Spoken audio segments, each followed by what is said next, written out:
साथियों, यह वीडियो भौतिक विज्ञान से संबंधित है और इस वीडियो में आप प्रतियोगिता परीक्षा में पूछे जाने वाले महत्वपूर्ण प्रश्नों के संग्रह को देखेंगे। यह भौतिक विज्ञान का नवा पाठ है और तरंग चैप्टर का तीसरा आखिरी पाठ। नमस्कार साथियों, मैं हूं प्रभास कुमार और आपका आपके अपने परिवार एचीवर पर्वता में मैं दिल से स्वागत करता हूं। आइए तीसरा पार्ट जिसमें आप 36वें प्रश्न को देखेंगे। इस वीडियो का पहला प्रश्न, निम्नलिखित में से वह उपकरण कौन सा है जिसका प्रयोग पवन के बल एवं वेग के मापन के लिए किया जाता है? राइट आंसर होगा आपका एनीमोमीटर। याद रखिएगा, एनीमोमीटर राइट आंसर होगा। आइए अगला है सवाल 37 नंबर, स्टेथोस्कोप किस सिद्धांत पर कार्य करता है? स्टेथोस्कोप किस सिद्धांत पर कार्य करता है? राइट आंसर होगा ऑप्शन सी, ध्वनि का प्रावर्तन। ध्वनि का प्रावर्तन। देखिए, स्टेथोस्कोप जो होता है, हृदय की धड़कन मापी जाती है इससे, और स्टेथोस्कोप ध्वनि के परावर्तन के सिद्धांत पर कार्य करती है। बढ़िए, सवाल है आपके लिए, प्रदीप्त नलिका यानी ट्यूब में प्रारंभ में उत्पन्न विकिरण होता है। राइट आंसर होगा आपका ऑप्शन बी, पराबैंगनी। पराबैंगनी, प्रदीप्त नलिका में प्रारंभ में पराबैंगनी विकिरण उत्पन्न होती है। आइए सवाल बढ़ते चले 39वें नंबर पर आवे।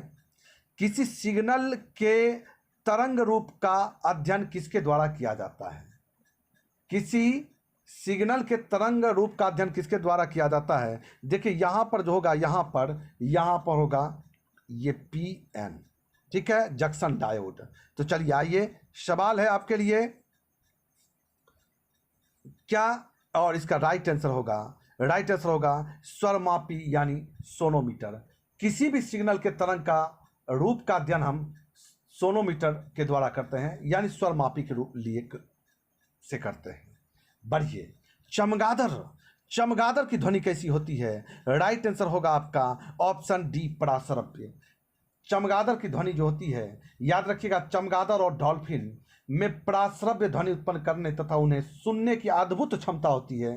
पराश्रव्य तरंगों की आवृत्ति जो होती है वह 20,000 हर्ट्ज से ज़्यादा होती है। राइट आंसर ऑप्शन डी, पराश्रव्य तरंगे। बढ़ते चलें, सवाल है 58 नंबर कि चमगादड़ बाधाओं का पता लगा सकते हैं क्योंकि उत्पन्न वह करते हैं पराश्रव्य ध्वनि तरंगे। क्या करते हैं? पराश्रव्य, यानी ऑप्शन बी राइट आंसर। फिर मैं याद दिला दूं कि ऐसी यांत्रिक तरंगें जिनकी आवृत्ति 20 हर्ट्ज तथा 20 किलो हर्ट्ज के बीच होती है, वह श्रव्य तरंगें कहलाती हैं। इस तरंग दैर्ध्य में 16.6 मीटर से 1.6 सेंटीमीटर तक होती है।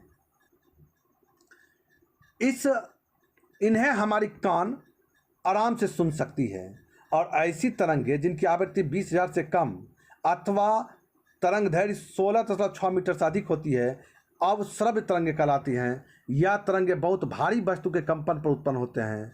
कुत्ते तथा चमगादड़ इन तरंगों को तो सुन लेते हैं। तो याद रखिएगा, इसका राइट आंसर होगा आपका पराश्रव्य तरंगे। चमगादड़ पराश्रव्य तरंगों को उत्पन्न भी करते हैं।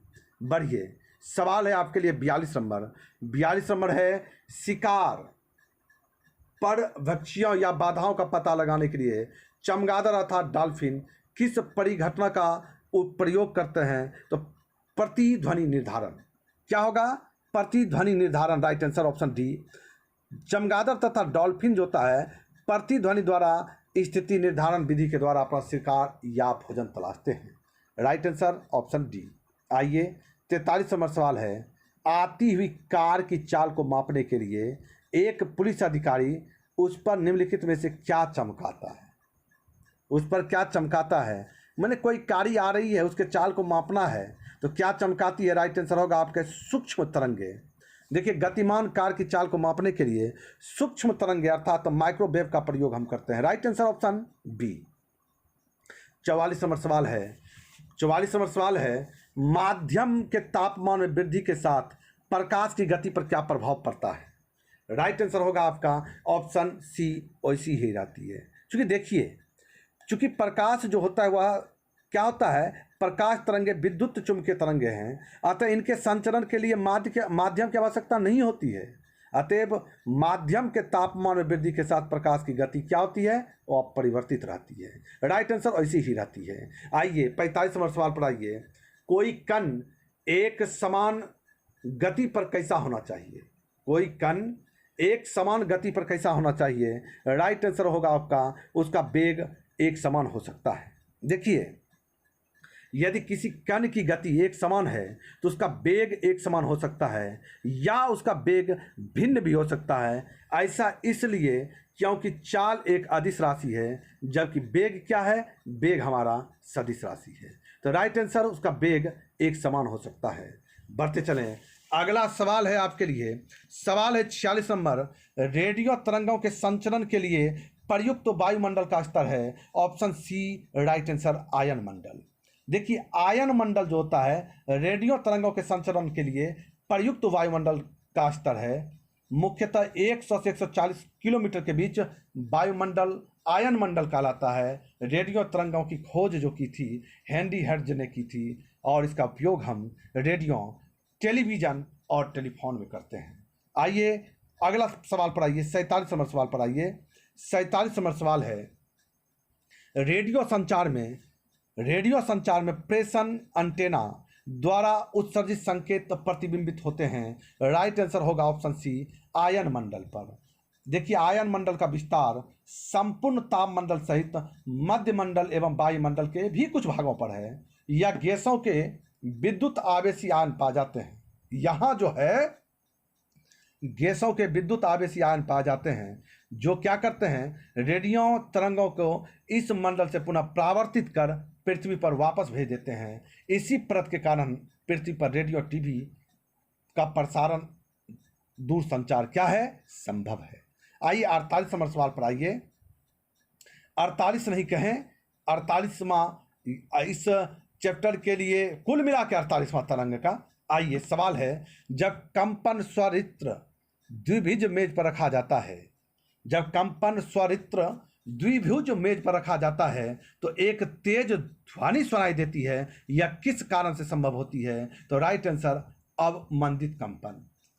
जब एक कंपन करता हुआ स्वरित्र द्विभुज मेज पर रखते हैं तो अवमंदित कंपन के द्वारा एक तेज ध्वनि सुनाई देती है। बढ़ते चलिए, सवाल है 49 नंबर। 49 नंबर सवाल पर फिर एक बार मैं बोलूंगा आपको, यदि आपने अभी तक चैनल को सब्सक्राइब नहीं किया तो चैनल को सब्सक्राइब करते हुए बेल आइकन के ऑल को जरूर प्रेस कर दीजिए, और यदि वीडियो अच्छा लगता है तो लाइक करते हुए जरूर शेयर कीजिए।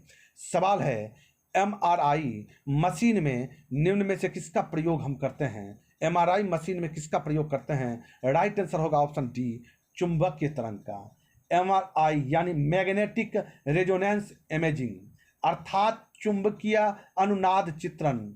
इस चिकित्सा विधि में मरीज को MRI मशीन के भीतर प्रवेश कराया जाता है तथा चुंबकीय किरणों द्वारा इसका परीक्षण किया जाता है। तो राइट आंसर ऑप्शन डी चुंबकीय तरंगे। तो दोस्तों, आपका इस वीडियो में बने रहने के लिए दिल से बहुत बहुत धन्यवाद। यहाँ पर तरंग चैप्टर खत्म होता है, समाप्त होता है। अगला यांत्रिकी चैप्टर को लेकर हम आपके बीच में रहेंगे। तब तक के लिए आपका बहुत बहुत धन्यवाद। जय हिंद। मिलते हैं अगले वीडियो में।